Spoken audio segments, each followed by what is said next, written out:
बिस्मिल्लाहिर्रहमानिर्रहीम।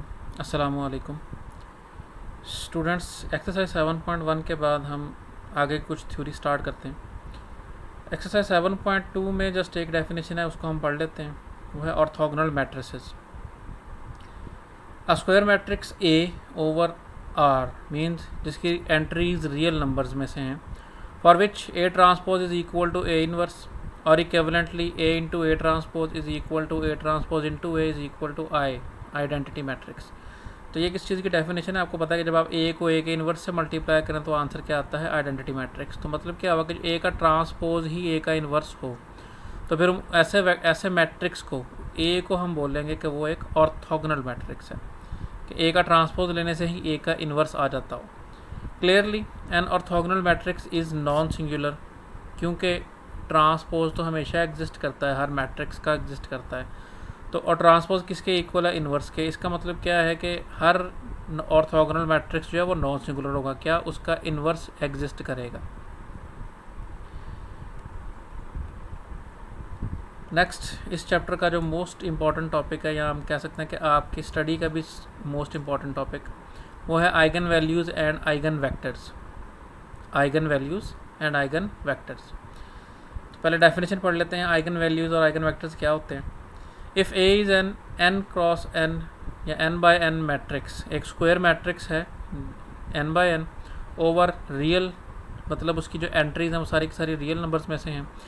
Then a scalar lambda from R, एक real number हमारे पास स्केलर एक नंबर, उसको हम बोलेंगे वो आइगन वैल्यू हुआ ए की। If there exist a non zero column vector v belongs to R N.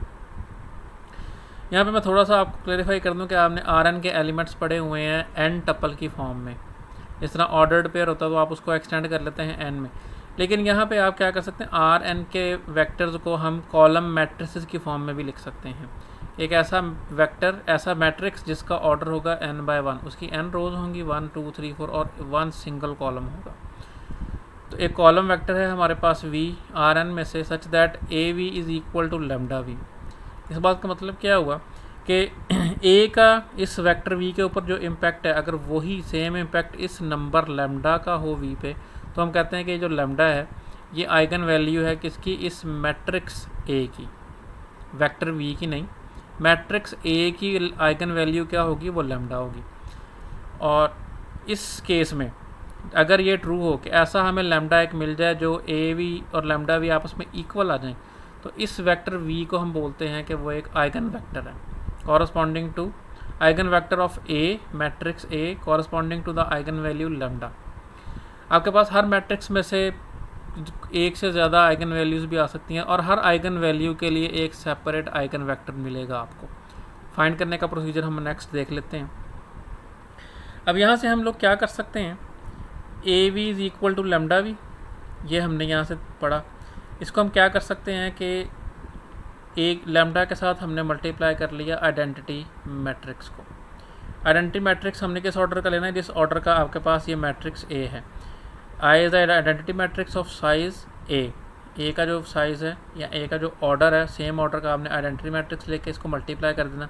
ये काम हमने क्यों किया, लेट्स सी। हमने यहाँ से क्या किया कि ये जो लेमडा आई वी है, इसको उठा के जब आप लेफ़्ट साइड पे लेके आएंगे तो क्या हो जाएगा, ये नेगेटिव हो जाएगा। ठीक है, अब आपको ये पता है कि मैट्रिसेस को, मतलब किसी मैट्रिक्स में जाकर मैं इस आइडेंटिटी मैट्रिक्स को यहाँ पे ना लेके आता तो ये लेमडा वी होना था। ए का ऑर्डर, सपोज वी में से हम इसको वी को कॉमन ले लिया हमने, तो ए माइनस लेमडा आई अगर यहाँ पे नहीं होता तो ए हमारे पास एक मैट्रिक्स है, जबकि लेमडा हमारे पास जस्ट एक रियल नंबर है। तो मैट्रिक्स में से हम रियल नंबर को माइनस नहीं कर सकते, तो हम मैट्रिक्स में से मैट्रिक्स को माइनस करते हैं। तो इस काम के लिए हमें पता है कि हम आइडेंटिटी मैट्रिक्स को किसी भी चीज़ से मल्टीप्लाई कर सकते हैं। तो हमने यहाँ पे क्या किया, आइडेंटिटी मैट्रिक्स इंट्रोड्यूस करवा दिया सेम ऑर्डर का। सेम ऑर्डर का क्यों, क्योंकि एडिशन और सब्ट्रैक्शन के लिए आपको पता है कि ऑर्डर सेम होना चाहिए। दो मैट्रिक्स को आप ऐड या सब्ट्रैक्ट तब कर सकते हैं जब दोनों का ऑर्डर सेम हो। सो ए का और आइडेंटिटी मैट्रिक्स का ऑर्डर सेम है, या माइनस हो सकते हैं। जब आप लेमडा से मल्टीप्लाई करेंगे तो वो क्या बनेगा, आपके पास जो डायगोनल एंट्रीज़ हैं वो 1 1 1 है आइडेंटिटी मैट्रिक्स की, आपको पता है, बाकी सारी ज़ीरो हैं। जब आप लेमडा से मल्टीप्लाई करेंगे तो उसके diagonal entries lambda lambda lambda हो जाएंगी, और बाकी सारी एंट्रीज़ वो ज़ीरो ही रहेंगी, कोई फ़र्क नहीं पड़ेगा। फिर आपने जब ए में से माइनस किया लेमडा आई को, तो आपके जो ए की डायगोनल एंट्रीज है सिर्फ वहाँ पे क्या आ जाएगा, सपोज A11 था माइनस लैम्डा और अगली A22 minus lambda, A33 minus lambda and so on. बाकी की एंट्रीज को कोई फ़र्क नहीं पड़ेगा क्योंकि बाकी के सारे इसके एंट्रीज ज़ीरो हैं।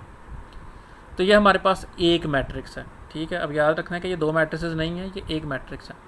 अब ये हमारे पास क्या बन रहा है, ये एक आपके पास homogeneous system of linear equations बन रहा है। आपको याद होगा कि जब हम लीनियर इक्वेशंस को मैट्रिक्स फॉर्म में लिखते थे तो हमारे पास एक मैट्रिक्स आता था कोफिशिएंट्स का, एक मैट्रिक्स कॉलम मैट्रिक्स आता था वेरिएबल्स का, और यहाँ पे हमारे पास एक कॉलम मैट्रिक्स था कांस्टेंट्स का। अब यहाँ पे क्योंकि ये सिंगुलर सिस्टम है तो ये होमोजीनियस सिस्टम है तो कांस्टेंट सारे के सारे ज़ीरो हैं। तो ये हमारे पास क्या है, एक होमोजीनियस सिस्टम बन गया।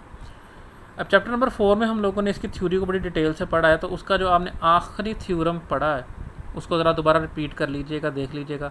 आखिरी थ्योरम की आखिरी लाइन में एक बात लिखी हुई है और वो मैं थोड़ी सी करेक्शन करवा दूँ, वो मुझसे गलत लिखी गई थी, उसको ज़रा ठीक कर लीजिएगा। उसका लास्ट वर्ड पे नॉन सिंगुलर लिखा है, वो सिंगुलर कर दें उसको।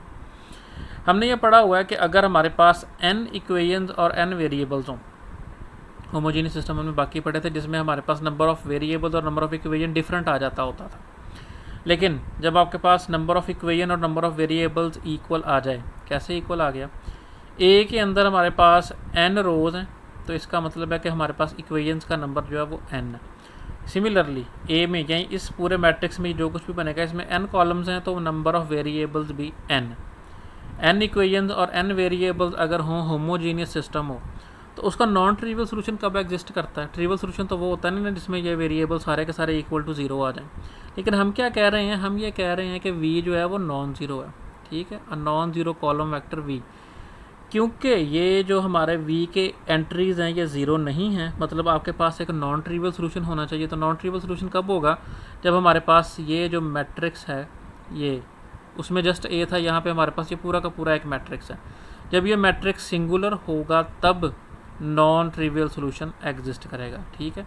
आपने वो चैप्टर 4 के लास्ट थ्योरम की लास्ट लाइन को पढ़ भी लेना है और वो जो लास्ट वर्ड है उसमें नॉन सिंगुलर लिखा हुआ उसको करेक्ट कर लेना है सिंगुलर, ठीक है। An homogeneous equations n variables में उनका नॉन ट्रिवियल सोल्यूशन तब एग्जिस्ट करता है जब हमारे पास ये जो मैट्रिक्स है ये सिंगुलर हो, सिंगुलर, ठीक है। हम चूँकि कह रहे हैं कि v नॉन ज़ीरो है, मतलब हमारे पास जो सोल्यूशन है वो ट्रिवियल नहीं हो सकता। v इक्वल टू ज़ीरो का मतलब है कि सारे के सारे v के कंपोनेंट्स ज़ीरो, ट्रिवियल सोल्यूशन। हम नॉन ट्रिवियल सोल्यूशन की बात कर रहे हैं तो हमारे पास ये जो है मैट्रिक्स ये लाजमी सिंगुलर होना चाहिए। अगर ये मैट्रिक्स सिंगुलर है तो उसका मतलब क्या है कि इसका डिटर्मिनेंट, जिसको हम इस तरह से भी लिखते हैं, इक्वल टू ज़ीरो है, ठीक हो गया जी। तो आपने जब भी आइगन वैल्यूज़ फाइंड करनी है तो हमारे पास ये इक्वेशन है, इसको कैरेक्टरिस्टिक इक्वेशन बोलते हैं, आपने ये यूज़ करनी है। आपने करना क्या है, आपको एक मैट्रिक्स दिया जाएगा A और आपसे ये कहा जाएगा कि इसकी आइगन वैल्यूज़ फाइंड करें। तो आपने क्या करना है, A माइनस लैम्डा i करना है कि आइडेंटिटी मैट्रिक्स ले लेना है सेम ऑर्डर का A का और उसको लैम्डा से मल्टीप्लाई करके आइडेंटिटी की diagonal entries lambda lambda lambda हो जाएंगी।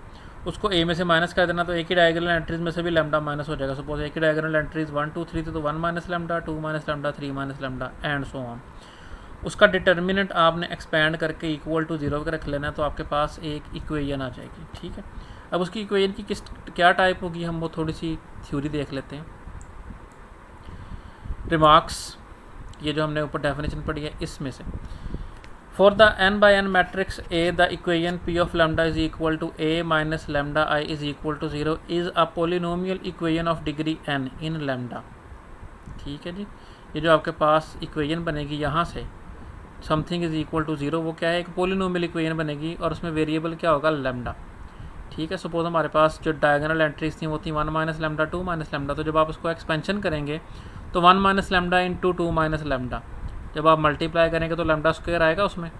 तो क्योंकि ये हमने अभी थोड़ी देर ये जो एग्जांपल डिस्कस कर रहे हैं वो 2/2 है, तो उसका ऑर्डर, उसकी जो डिग्री है वो कितनी बन रही है, 2। सपोज अगर ये क्यूबिक इक्वेशन होती 1 minus lambda, 2 minus lambda, 3 minus lambda, तो हमारे पास इसकी एक्सपेंशन में क्या आ जाना था, 1 minus lambda, 2 minus lambda, 3 minus lambda, multiply होने के बाद लैम्डा का क्यूब आना था। यानी अगर 3/3 है तो लैम्डा का क्यूब आ रहा है। सिमिलरली अगर ये 4/4 है तो लैम्डा पावर 4 की वेरिएबल आपके पास ज़रूर आएगा। तो मतलब क्या हुआ, कि n बाय n मैट्रिक्स है अगर, तो मैट्रिक्स का जो ऑर्डर है सेम डिग्री होगी आपके पास उस पोलिनोमियल की।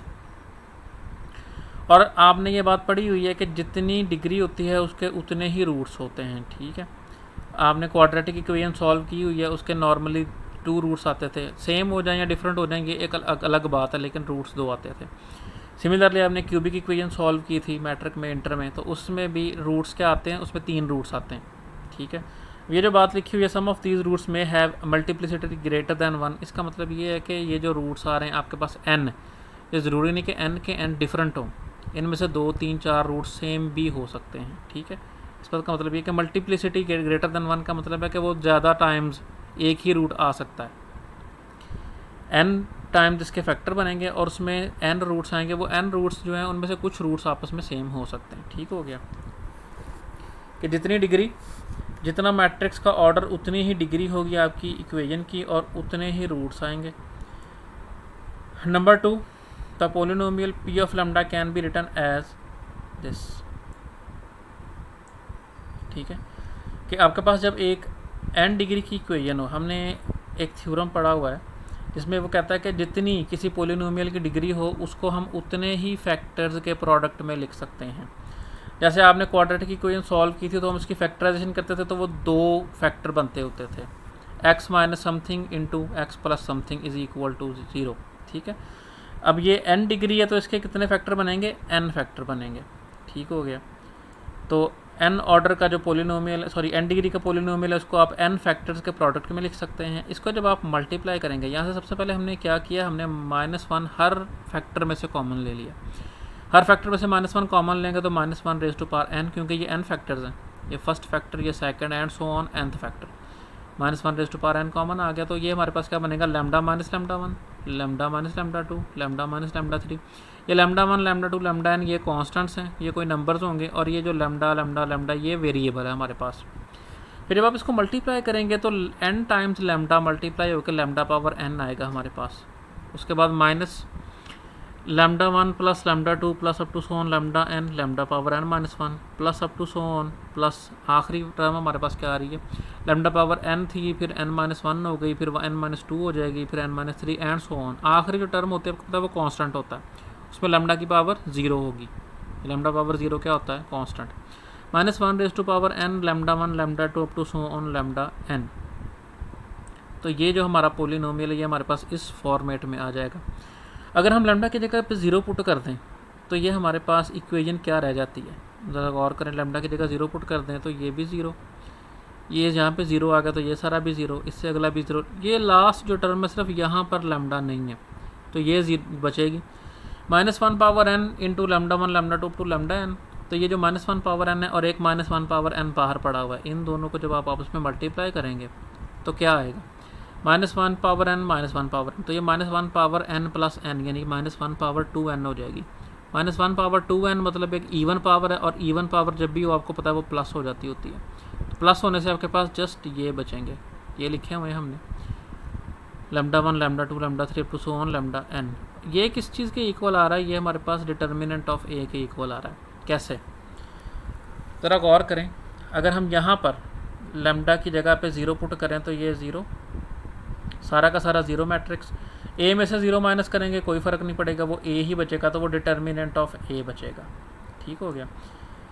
इस सारी बात करने का मकसद ये है कि आपके पास एक रिलेशनशिप ये आ गया कि जो रूट्स आएंगे हमारे पास, जो इस इक्वेशन के रूट्स हैं उनका प्रोडक्ट किसके इक्वल आ रहा है, डिटर्मिनेंट ऑफ a के इक्वल। हमारे पास एक रिलेशनशिप आ गया कि रूट्स का जो प्रोडक्ट है वो किसके इक्वल आ रहा है, डिटर्मिनेंट ऑफ a के। जैसे आप लोगों ने थ्योरी ऑफ क्वाड्रेटिक इक्वेशन पढ़ी थी कि रूट्स का सम ये होता है, रूट्स का प्रोडक्ट ये होता है, तो रूट्स का प्रोडक्ट आपने एक पढ़ लिया कि वो किसके इक्वल आ रहा है, आपके पास डिटर्मिनेंट ऑफ a के इक्वल आ रहा है।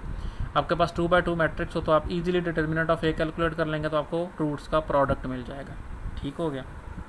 अगली बात, the coefficient of -1 power n-1 into lambda power n-1 is, किसकी बात हो रही है, इसकी बात हो रही है कि ये जो आपके पास, ये तो हाईएस्ट पावर है ना, ये जो सेकंड हाईएस्ट पावर है लैम्डा पावर n-1, इसका कोफिशिएंट क्या बनेगा, ये -1 पावर n को अंदर लेके आए तो -1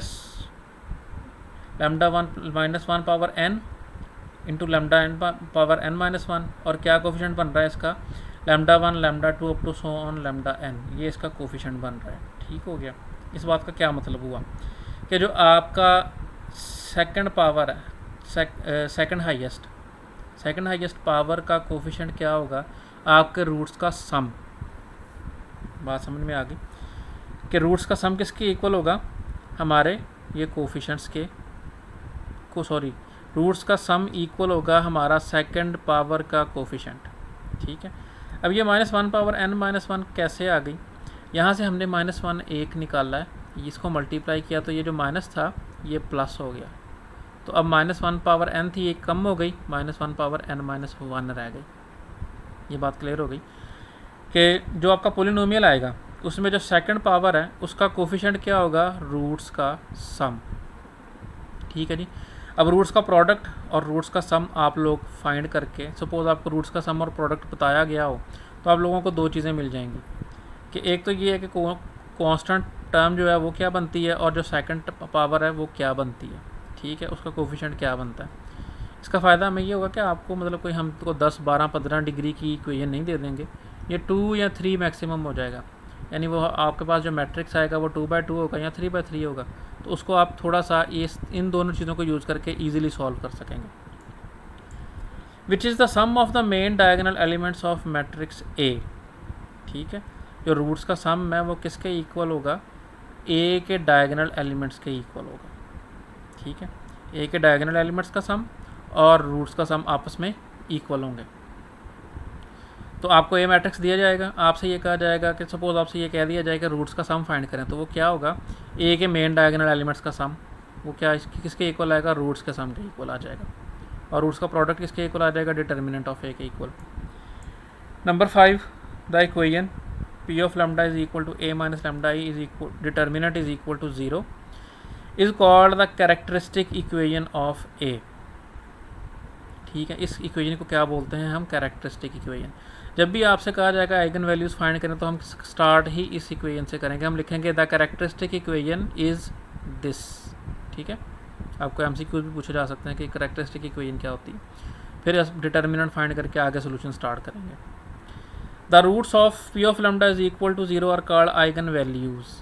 ठीक है जी, हमने ये जो बात की थी कि इसके एक n रूट्स होंगे, तो 1 लैम्डा 1 लैम्डा 2 लैम्डा n, तो ये सारी की सारी आइगन वैल्यूज़ होंगी। यानी कि आपको अगर 2/2 मैट्रिक्स दिया जाएगा तो उसके 2 आइगन वैल्यूज़ आएंगी, क्योंकि उसके 2 रूट्स आएंगे, 2 डिग्री की इक्वेशन है। इसी तरह 3/3 मैट्रिक्स दिया जाएगा तो उसके 3 डिग्री की इक्वेशन 3 रूट्स निकलेंगे, तो उसके आइगन वैल्यूज़ भी 3 ही निकलेंगी। ठीक है जी, कि रूट्स इसके क्या हैं, आइगन वैल्यूज़ कहलाते हैं, या प्रॉपर वैल्यूज़ या कैरेक्टरिस्टिक वैल्यूज़ ऑफ ए। हम जस्ट इसको आइगन वैल्यूज़ ही बोलेंगे, ये दोनों जस्ट आपके थ्योरी के लिए। Number 6, the vectors v satisfying the equation A v is equal to lambda v. Lambda v का मतलब ये है कि इनमें से किसी एक लैम्डा के ऊपर ये इक्वेशन सेटिस्फाई कर रही होगी, हर लैम्डा पे ये इक्वेशन सेटिस्फाई नहीं करेगी। तो जो स्पेसिफिक एक लैम्डा है उसको जो वेक्टर सेटिस्फाई करेगा उस वेक्टर को हम बोलेंगे आइगन वेक्टर्स, और कैरेक्टरिस्टिक वेक्टर्स ऑफ ए हम आइगन वेक्टर्स ही बोलेंगे। आपका काम ये होगा कि आपने आइगन वैल्यूज़ फाइंड करनी है, और हर आइगन वैल्यू के कॉरस्पॉन्डिंग एक आइगन वेक्टर होगा, आपने वो फाइंड करना है।